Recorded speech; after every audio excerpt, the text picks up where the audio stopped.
pull that up for you guys on Zoom here.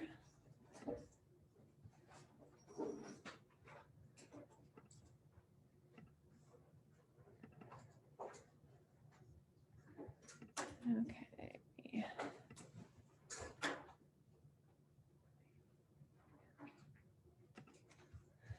Okay. So you guys on Zoom should be able to see the key now.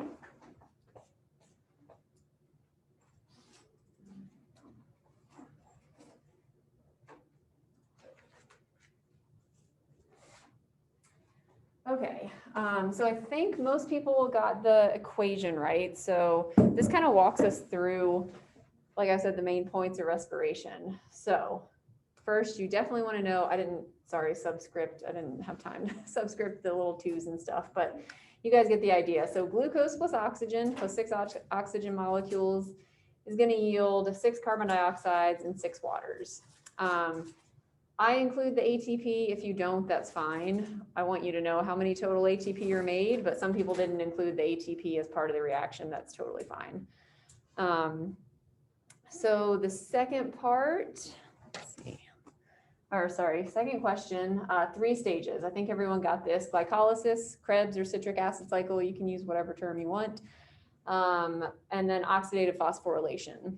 Some people put electron transport chain for that last step instead of oxidative phosphorylation. That's fine. It's close enough. That's the main part of it anyway. And some textbooks actually say the electron transport chain is the final step. So totally fine there.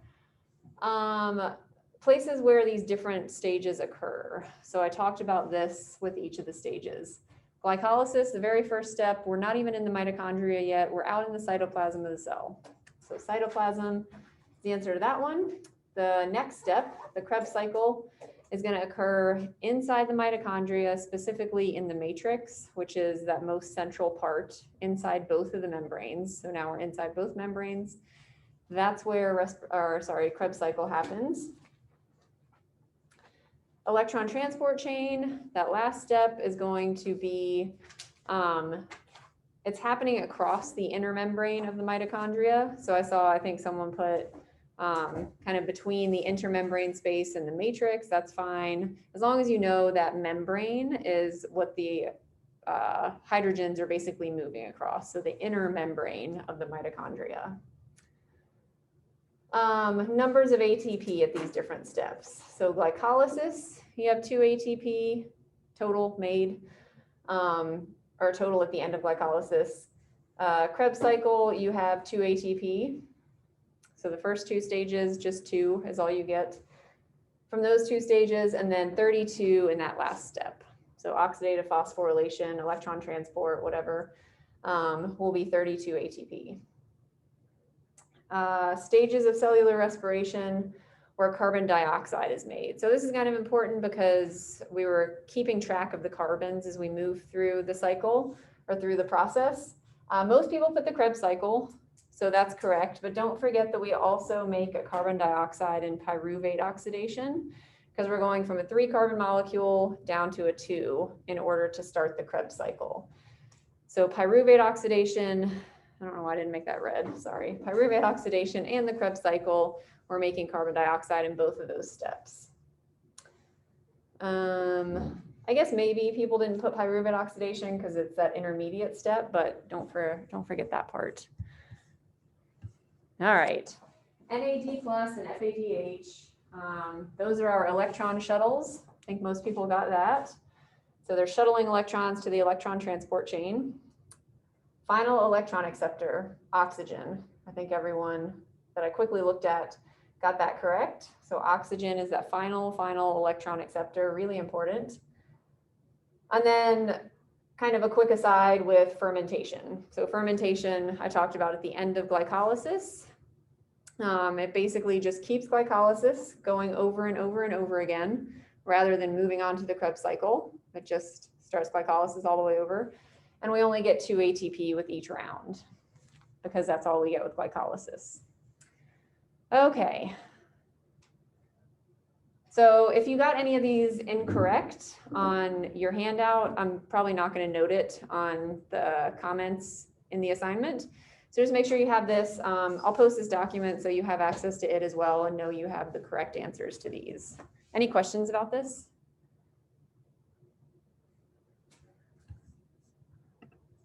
Okay.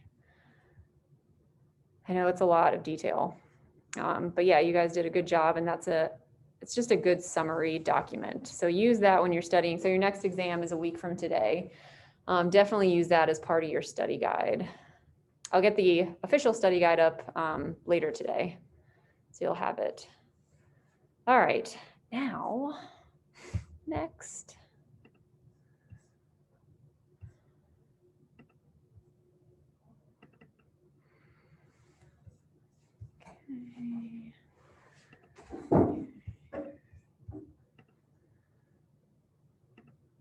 Okay.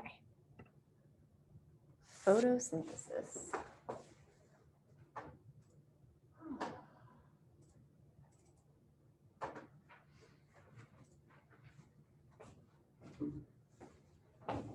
So respiration and photosynthesis, we've talked about the relationship between those two.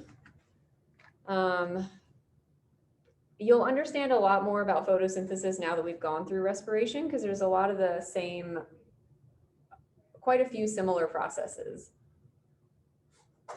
They just sort of happen in reverse in some ways. So there's an electron transport chain, there's a cycle in there, but we're obviously going from, we're making glucose rather than breaking it down, right? So we're gonna go the opposite direction that we were compared to respiration, where we were breaking down glucose.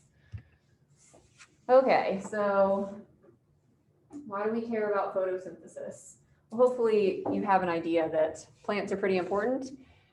This, you don't need to know all of this, obviously, all this chicken scratch basically, but I circled a number of really important elements. We're not going to go into all of these by any stretch of the imagination, but there's a lot of really important compounds and molecules that are the result of photosynthesis. A lot of these go into things you use every day. So your clothes, cotton's a plant, right? So without photosynthesis, we don't have any cotton, and thus most of our clothes, I don't know what they'd be made from. Something else. Cosmetics. So there's a lot of plant-based materials, ingredients that go into cosmetics. It gives us our shelter in a lot of ways. So if your house has any wood in it, obviously, that was the result of photosynthesis at one point or another. Drugs. There's a lot of pharmaceutical drugs that are really, that have been developed from plants. So they may not be directly from plants anymore, but there's certain compounds like alkaloids that can be really important in drugs that we take. And obviously food. So hopefully you eat a lot of vegetables and a lot of fruits. But if you only eat meat, for example, that meat still had to eventually, or at some point, eat plants to actually grow. So all of these things without photosynthesis are not really possible. So photosynthesis is a pretty big deal if we're thinking about it from kind of a selfish perspective, from a human-centered perspective. But it also allows for a huge amount of diversity. If you just go out into the woods and look at all the different kinds of plants, huge biodiversity aspect. Okay, bigger than all of that, all the stuff we use every day. An even bigger deal is carbon. So carbon, we're all carbon-based life forms. We know carbon does good things. We know it can do bad things. So a big part of photosynthesis is that it takes carbon dioxide out of the atmosphere. I think everyone at this point, hopefully, knows that too much carbon dioxide in the atmosphere is not a good thing.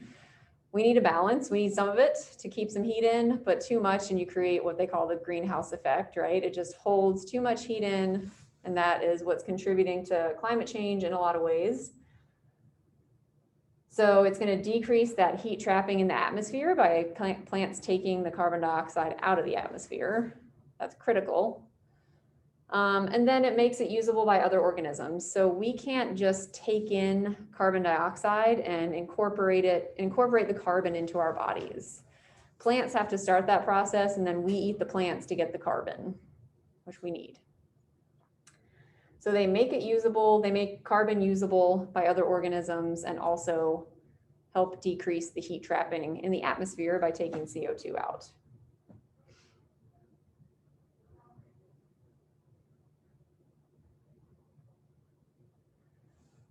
Okay, so carbon's a big deal. Oxygen is also a really big deal. I don't think I really have to explain why oxygen's a big deal. We need it and plants release it, right? We obviously need oxygen. Now you guys know why, because it's the final electron acceptor in respiration. So without that oxygen there, those electrons have nowhere to go. They build up and cause, well, a lot of issues. We don't want a bunch of free electrons floating around. So we need oxygen, plants release it through photosynthesis. It's a wonderful, wonderful relationship. So carbon and oxygen are sort of the two big elemental deals when we're talking about photosynthesis. Again, kind of from a selfish perspective, thinking about we don't want the atmosphere to have too much heat trapping capacity. We need carbon and we need oxygen.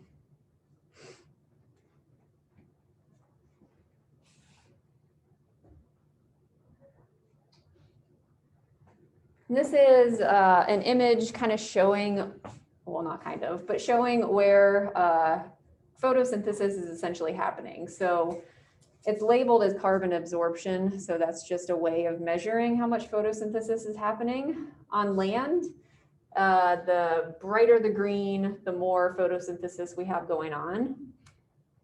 In the oceans, the lighter the blue, basically the more photosynthesis we have going on. So you guys may not think photosynthesis is happening in the ocean, but there is a ton of algae in the ocean.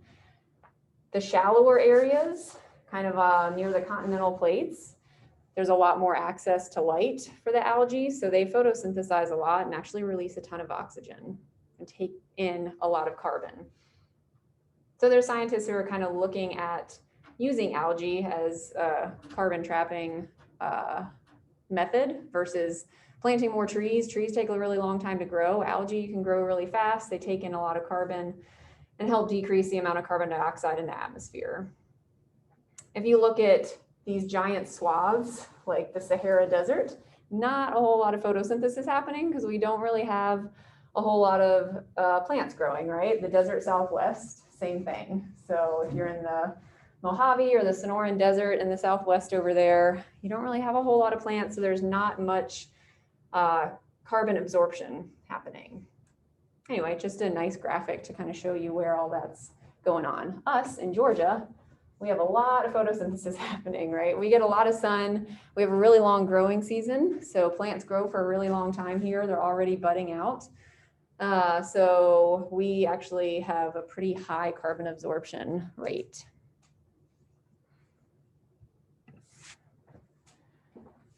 On a smaller scale, where does photosynthesis take place in a plant? So that was the global scale. Let's kind of zoom in to a specific plant and look at where all of this is going on.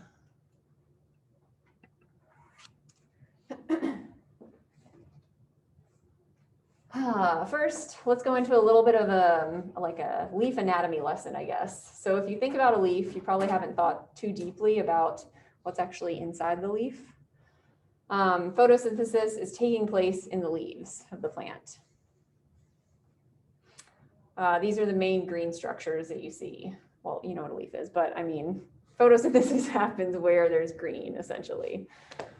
So it can happen somewhat in some green stems, but by and large, the leaves are the green areas, and that's where photosynthesis is happening. Within that leaf specifically, we've already kind of talked about this, chloroplasts. So chloroplasts are going to be our main focus when we're talking about the organelle structure for photosynthesis. We're not really going to talk about mitochondria at all. So mitochondria are doing the respiration stuff. Photosynthesis is done in the chloroplasts.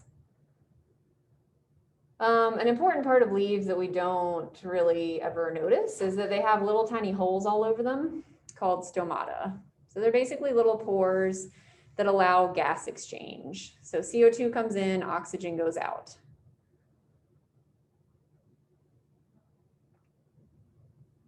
That's how they get CO2 into their chloroplasts, essentially, to allow for photosynthesis to start.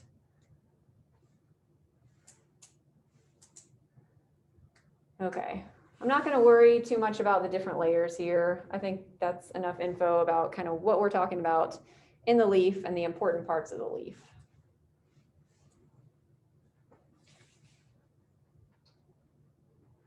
Zooming in on the chloroplast a little more, we're going to be dealing with membranes again. We're going to have another kind of electron transport chain happening across a membrane. So I want to give you some details of how this is all set up within the leaf. All right, so just like mitochondria, chloroplasts have two membranes around them. The inner membrane this time is really simple. It doesn't have all of those infoldings like the mitochondrial membrane did. You just have two simple membranes, an outer and an inner. We're not really dealing with those membranes in photosynthesis. We're dealing with these weird little coin-shaped stacks here called thylakoids. They have a membrane around them as well. So they're sort of, you can think of them as just little fluid-filled sacs that have a membrane around them. And this is where the electron transport chain in photosynthesis is essentially going to happen across these membranes. If you have a stack, so they're stacked like this, you have these stacks of these thylakoids. That's called a granum. And then one other term, the stroma. So the stroma of the chloroplast, some stuff is going to happen in there that's kind of like just the liquidy substance that's outside of the thylakoids, but inside the inner membrane. So just all this space, basically. That's the stroma. All right, so that's the general structure of a chloroplast.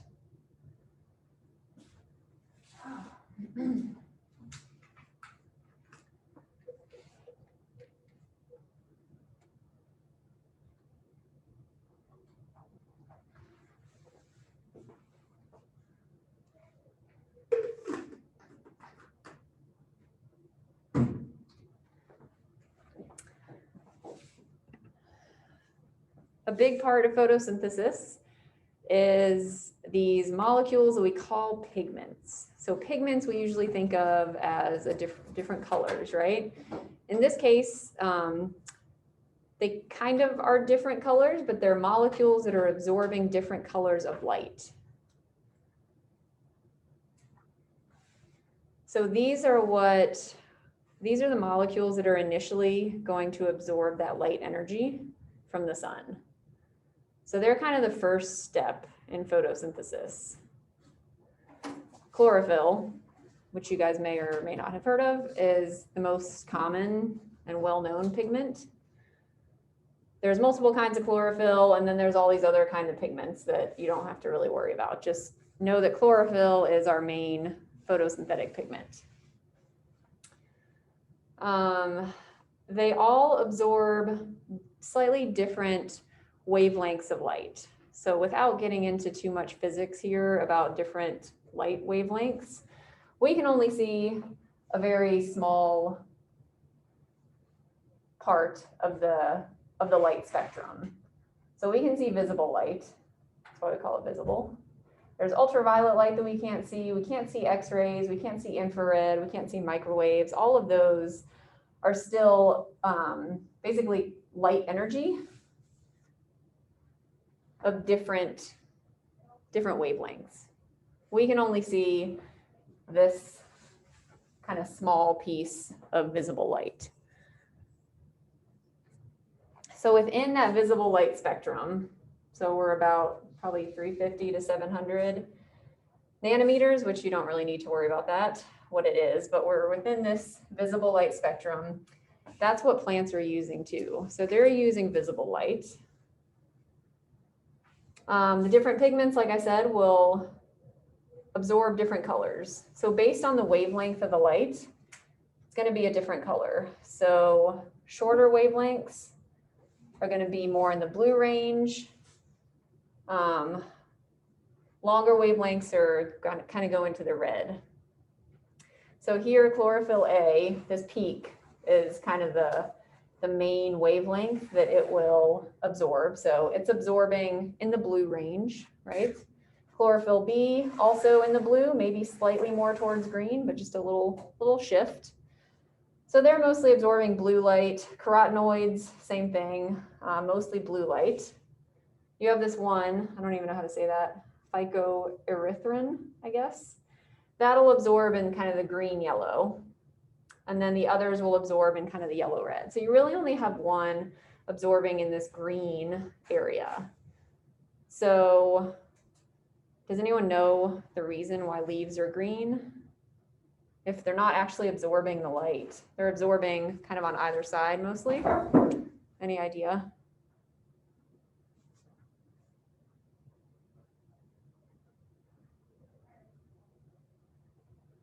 Nothing? So the light we see is what's being reflected. So that table is gray to us because it's reflecting gray light. Leaves are green to us because they're reflecting green light. They're not taking it in. It's not a useful color to them. As weird as that sounds, leaves don't use green light. Leaves use blue and then kind of yellow and red light for the most part. So they're absorbing all that so we can't see it. We see green leaves because they're not able to use that light, so they'll reflect it. So just a little bit of trivia there.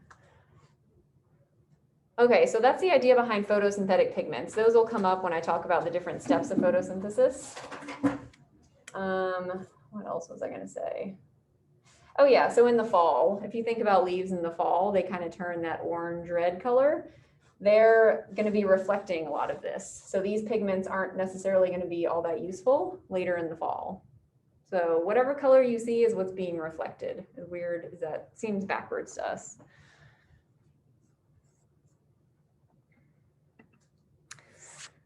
Okay. Overview of photosynthesis. So photosynthesis gets a little bit more kind of complicated. I don't know.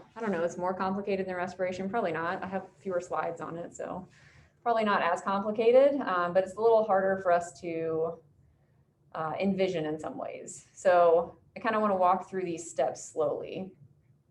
So as an overview, what are we doing? We're converting light energy. We're not. Plants are converting light energy into chemical energy, glucose. That's what we're making. The plants are taking light and they're making glucose. That's the goal of photosynthesis. This is the same chemical reaction that we just talked about with respiration, but it's flipped, right? And they said in the Amoeba Sisters video that I showed on Friday at the end of class, they pointed that out. And it's a really easy way to remember. It's the same formula or the same, reaction, just backwards. So if you already know the respiration one, just make the products of respiration the reactants in photosynthesis and vice versa. So what we start with in photosynthesis, so here we have glucose. That's what we're making, right? That's a product. That's our main product. We're going to start with carbon dioxide. So plants are going to take in carbon dioxide and water, which is what plants need. Well, everything needs water, every living thing, but plants need a lot of water to make this photosynthesis process happen. And then the light energy. So if we're thinking about respiration, and this would be, if these are the products, that would be our ATP that we made, right? Like the 36 ATP. But here it's light energy. They're taking light energy in. We're making one molecule of glucose. Again, all of these are based off of just one molecule of glucose. And we're also making oxygen, which is just a waste product of photosynthesis. Really useful for us, thankfully, but it's given off as a waste product in photosynthesis. Okay, so that's what we're doing.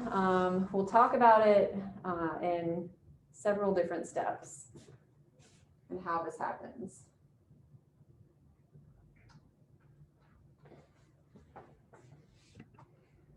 Generally, we break photosynthesis into two sets of reactions.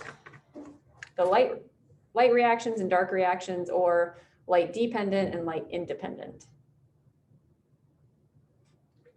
And they happen in this order. So we're starting at the beginning of photosynthesis.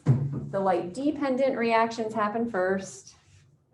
And then we go into the light independent reactions, which is another cycle. Here we have the Calvin cycle.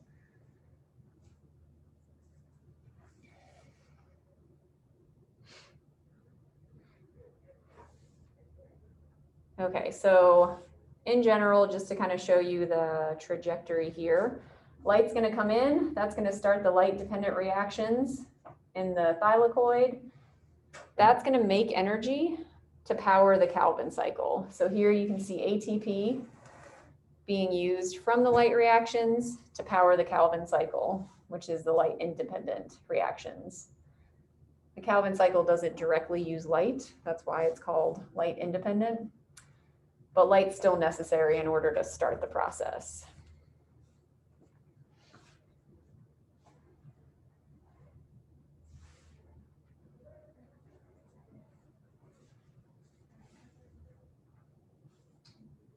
Okay, so first we're going to talk about the light dependent reactions. Here we're going to be kind of like we were at the very end of respiration. We were talking about an electron transport chain. We're going to start out basically with an electron transport chain here. So rather than it being at the end, like I said, the whole process is flipped essentially. So we're going to start with an electron transport chain, and here's the chloroplast, these thylakoids. We're in a membrane of the thylakoid. So for you guys on Zoom, here's these stacks of thylakoids.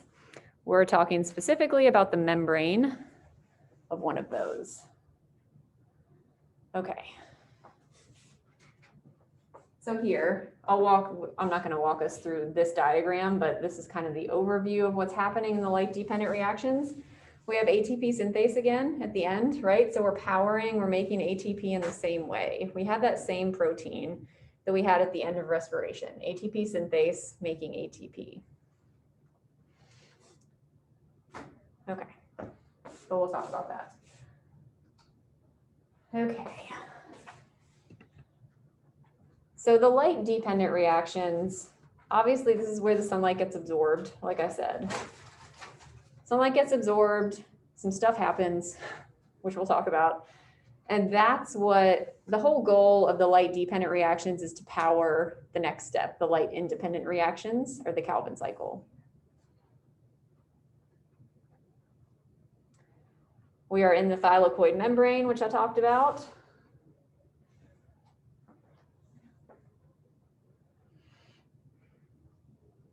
And I know there's a lot happening in this diagram, the one I just showed you on the previous slide. But as an overview, a very general overview of what happens, so we don't get lost in the details. I'm going to go through some details, but I want to make sure you guys have kind of an overview, an idea of where we're going here. So there's electrons in these pigments, so the chlorophyll. They're going to get excited when they absorb light, and they're basically going to give off energy that powers the Calvin cycle. So we're dealing with electrons again, we're transporting them, we're using their energy in order to power the next step.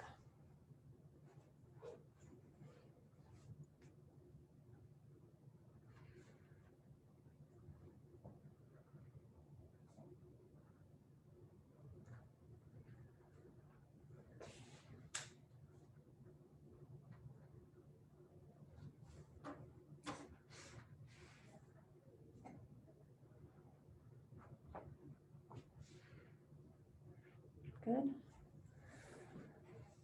You can tell me to slow down if I'm moving too fast. Please do.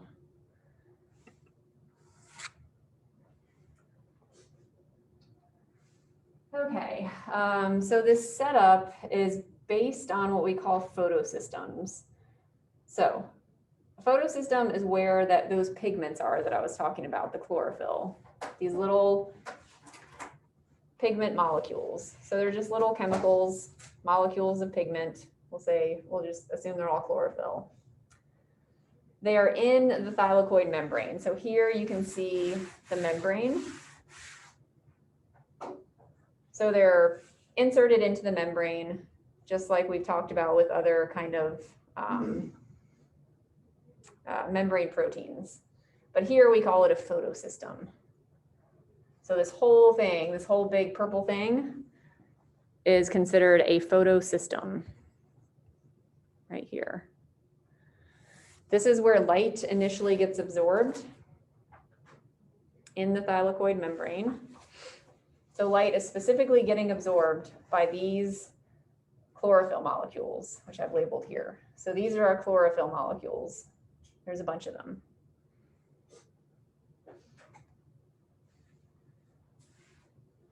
There are, if we're talking about one cycle, one reaction of photosynthesis, there are two photosystems that are involved, photosystem 1 and photosystem 2.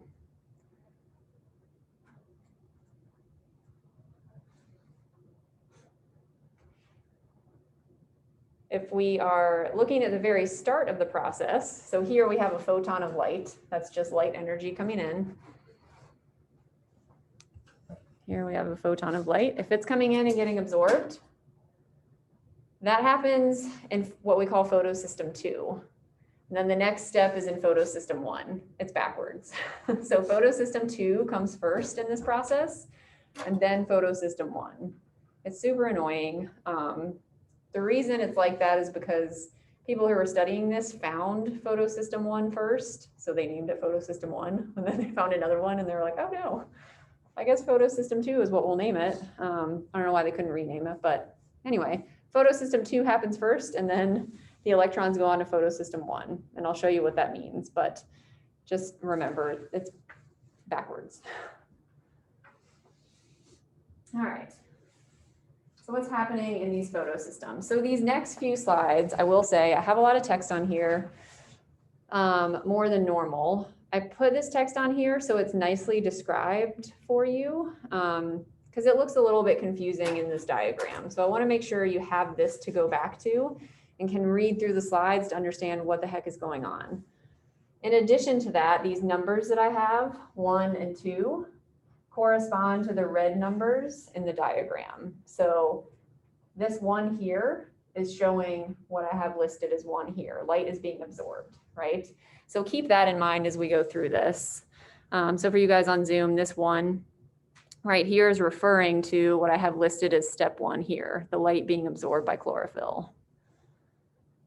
And then step 2 is right here. And I'll talk about that in just a second. Okay. So that's how these next few slides will look pretty similar to this. We're just talking about the different steps that these electrons are essentially taking. Okay, so first off, light's absorbed by chlorophyll. And I've abbreviated it CHL just because it's a long word. So anytime you see CHL, that's chlorophyll. And remember, we're in photosystem 2 or PS2. So photosystem 2 is where we start the process. And we'll move on to photosystem 1 in just a little bit. So this light is essentially passed along this series of molecules. So you can see the arrows here. So light is being passed along, and it's exciting electrons along the way. So that energy, that light, gets passed along to what we call this really special chlorophyll molecule, P680. That just refers to the wavelength of light that it absorbs best. You don't have to know that. But there's a special chlorophyll molecule, P680, where that light will eventually end up, that light energy. When the light energy hits P680, this special chlorophyll molecule in the photosystem, that's going to excite its electrons. So excited electrons have a lot of energy to release, which is good. We need energy to power the next step. So those electrons in P680 get excited, and they basically bump up to what we call the primary electron acceptor, which is PEA. And I know all of this is very kind of abstract and hard to imagine in a membrane of a chloroplast, of a thylakoid and a chloroplast in a plant. So it's hard to wrap your head around, but if you can if you understand the general trajectory of these steps, that's really all I'm looking for. So energy comes in, the P680 electrons get all excited, and they actually move up they jump up because they're excited, to the PEA. And 2 of those are moving up. So on this molecule, there's 2 electrons. 2 electrons jump up to PEA. Okay, so for you guys on Zoom, this is that primary electron acceptor where the 2 electrons are moving up to. So now P680 is missing 2 electrons. We can't have that continue. So the next step will be dealing with that before we move on. But you can see eventually we're going to move on basically to the next photosystem after that. But we'll get to that in just a second.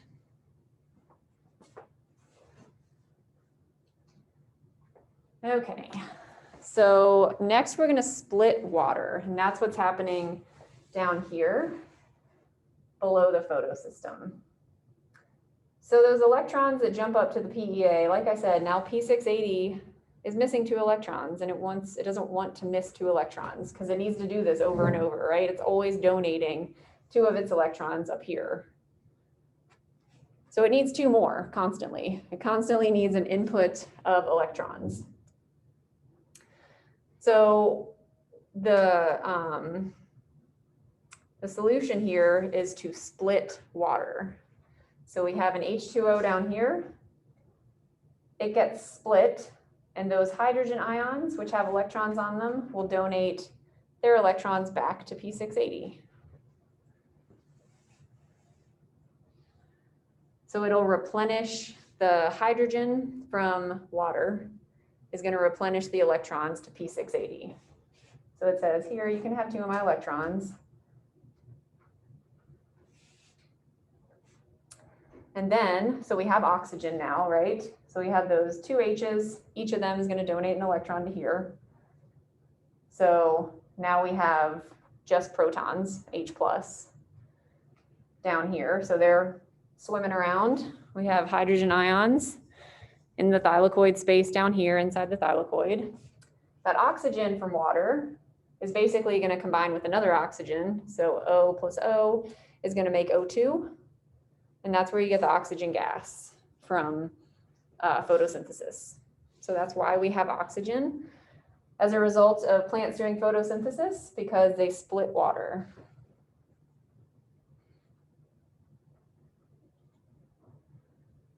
Those protons, the hydrogen ions, without their electrons anymore, are going to create a gradient just like we did in respiration. So we're going to have a whole lot of hydrogen ions in one area, and then that's going to allow for ATP synthase. When the hydrogen ions diffuse back across the membrane, it's going to allow ATP synthase to make ATP.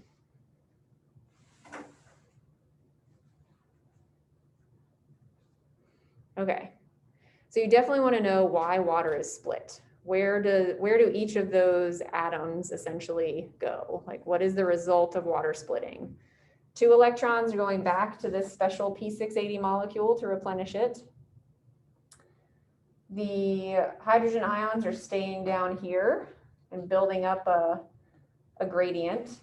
And then the oxygens are basically combining to form oxygen molecules. Okay, so a lot's happening with that water splitting.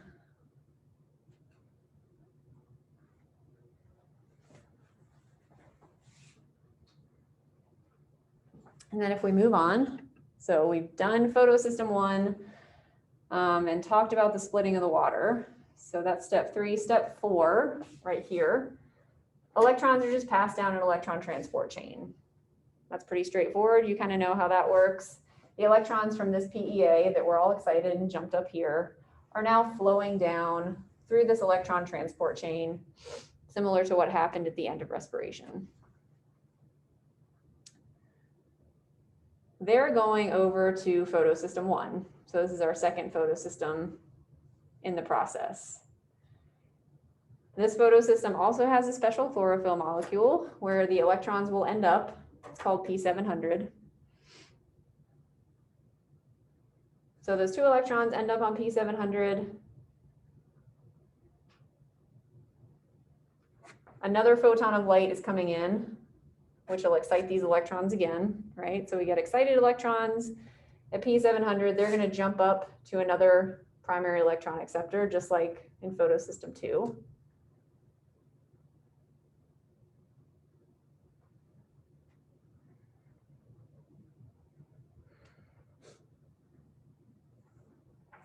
Oh, but we're not there yet. Sorry, I'm jumping ahead. That's step 5. So this electron transport chain is pumping more hydrogen ions into the thylakoid space. The thylakoid space is inside one of those little coin-shaped thylakoids. So we're in the interior. We're trying to get a lot of hydrogens down here, a lot of H pluses, because we want to build up that gradient. So that's what that electron transport chain is mostly being used for.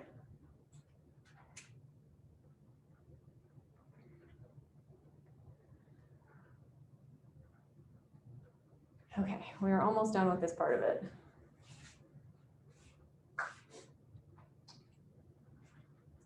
Then moving to the end, to these last couple steps on this diagram.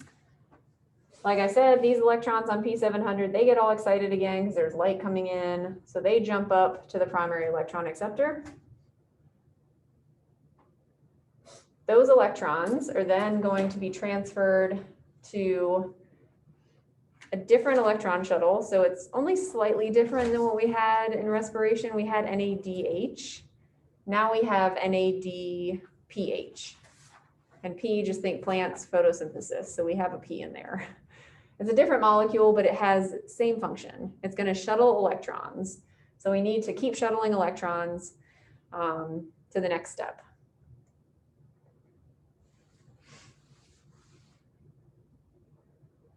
So that's where, that's where the electrons end up. So we started with them over here.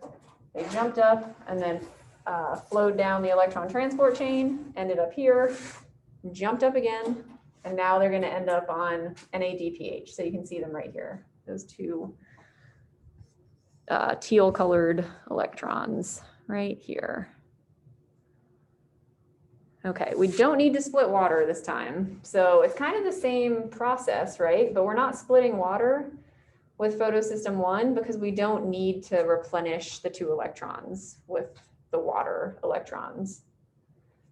There's a constant inflow of electrons from photosystem 2, right? So we always have electrons coming in. So when P700 loses its 2 because they got excited, they have, it has a constant influx of 2 more electrons coming each time.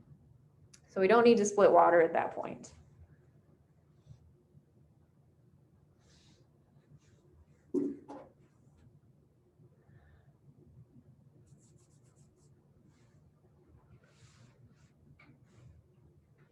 Good.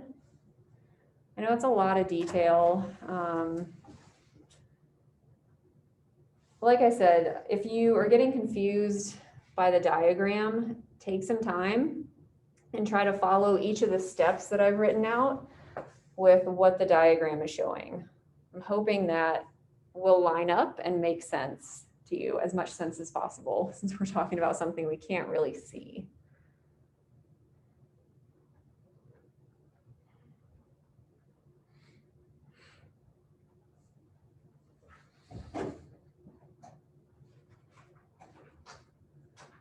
All right, what do I have next in here? So this is going to be the final, right? Yeah, oh, nice. Final step of the light dependent reactions. So what are we looking at here? So here we have the thylakoid, right? That little internal piece of the chloroplast. We did all this. This is our photosystem 1 and photosystem 2. We just talked about all of that. We know where the electrons are going. Remember, I said we were building up this hydrogen ion concentration inside the thylakoid. So we're getting all of these hydrogen ions built up in here. The whole purpose of that is so they can flow back out through ATP synthase over here to make ATP. So a lot of hydrogen ions in here is going to allow ATP synthase to turn. Remember, it's that rotary type, that rotating protein. So H plus will power that and allow ATP to be made as it flows, as the H plus flows out.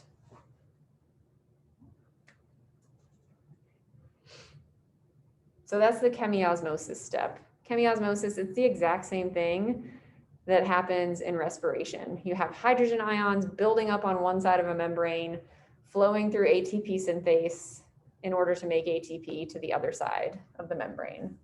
Same idea, just a different location. That ATP is going to power the Calvin cycle. So here, this is going to be our next step that we'll talk about Wednesday, the Calvin cycle. And then we'll have the electrons that were that we followed through the photosystems here. They're going to be on NADPH. They're also going over the Calvin cycle. So we'll have ATP and NADPH going to the Calvin cycle. Okay. That is the first half of photosynthesis. I'll see you guys on Wednesday. And we'll do a little, hopefully do a kind of a review of that as well.